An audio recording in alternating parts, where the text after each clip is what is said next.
Assalamu alaikum wa rahmatullahi wa barakatuh.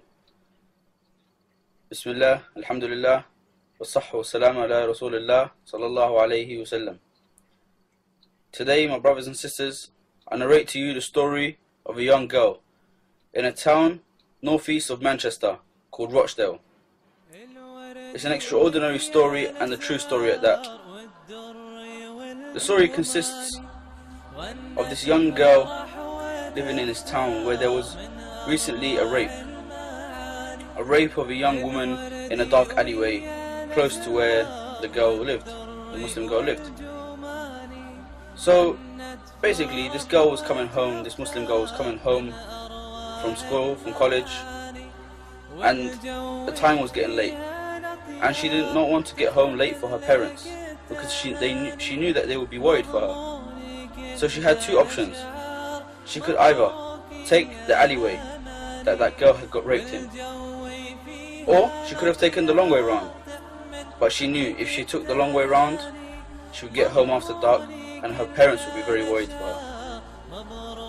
So what she decided to do, out of the goodness of her heart and not wanting to disobey or worry her parents, she decided to take the alleyway. So when she trekked down the alleyway, she was aware of the story of the rape. So she was obviously nervous. When she was walking down, she saw from the other side of the alleyway a dark figure of a large man walking towards her. She got slightly worried, so she decided to recite Ayat al-kursi. And look at the first thing she decided to do, recite Ayat al-kursi before anything else. SubhanAllah. So she's walking along, she's mumbling, reciting Allahu la ilaha illa huwa al-hayyul qayyum until the end of the ayah.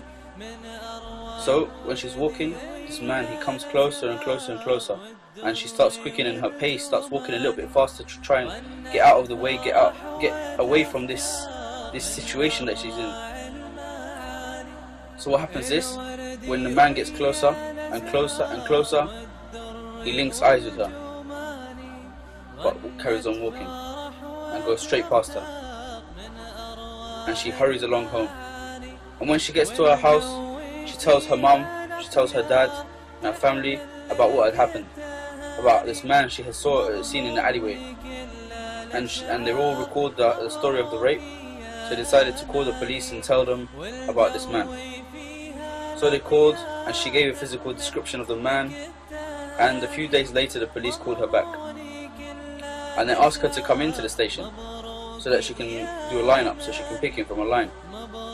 So basically what happened was, when she got to the station, both the rape victim and the Muslim girl identified the same man. So later on in questioning, they took him and they asked him, why is it that you raped that girl but didn't rape the other girl, i.e. the Muslim girl? And he said, why would I rape her? Meaning the Muslim girl. Why would I rape her? When I was walking towards her, I saw two huge men, two huge figures walking on either side of her. Allahu Akbar, Allahu Akbar, Allahu Akbar. Look at the virtue of what she was doing. The Ayat al-kursi that she was reading for protection from Allah. She only seek protection from Allah and nothing else. None of these amulets, eyes, and all other sorts of shirky charms and whatnot. She recited Ayat al-kursi and Allah helped her, because she was reliant upon Allah only and no one else. Because if you truly and sincerely turn to Allah for protection and aid and seek His forgiveness and His help in every matter, then Allah will turn back to you and protect you and reward you and give you everything that you deserve, insha'Allah ta'ala. And if He does not reward you in this life, He will reward you in the next. So be sincere to Allah, because Allah is the best of protectors. He can send down angels, He can make things happen, He can do anything. الله لا إله إلا هو الحي القيوم لا تأخذه سنة ولا نوم له ما في السماوات وما في الأرض من ذا الذي يشفع عنده إلا بإذنه يعلم ما بين أيديهم وما خلفهم ولا يحيطون بشيء من علمه إلا بما شاء